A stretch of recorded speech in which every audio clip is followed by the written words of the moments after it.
Baie welkom by Versteekte Juwele. Die werk van die Heilige Gees is baie wyd.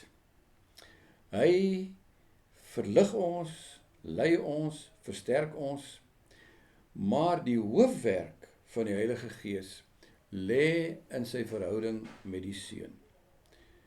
In Johannes 16 stel Jesus dit so: hy, dit is die Gees, sal my, dit is die Seun, verheerlik. Ons gaan nou kyk na 3 maniere waarop die Gees die Seun verheerlik. In sy Pinkstertoespraak in Handelinge 2 beskuldig Petrus die mense van Jerusalem dat hulle Jesus gekruisig het. Met ander woorde, tot in die laagste verneder het en verwerp het. Maar dat God, sy Vader, hom uit die dood opgewek het. Niemand het verwag dat die gekruisigde sou opstaan nie.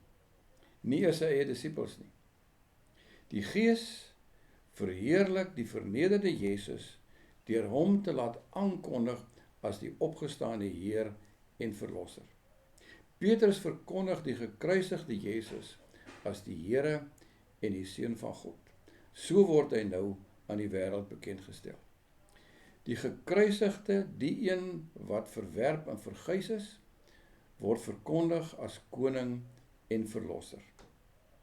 Dit is die eerste stap van die Gees se verheerliking van die Seun.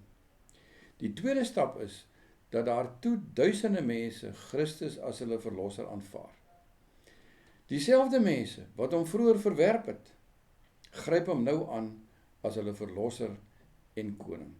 Die een wat hulle wou dood hê, word nou vir hulle die bron van lewe.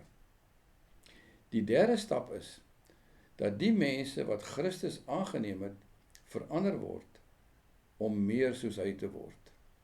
Ons lees in 2 Korintiërs 3, ons word al meer verander om aan die beeld van Christus gelyk te word.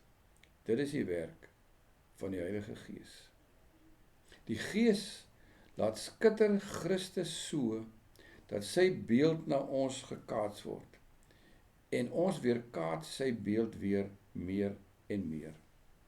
Wat die Gees doen is, hy laat sien ons die beeld van die verheerlikte Christus op so 'n manier dat ons hom weerkaats.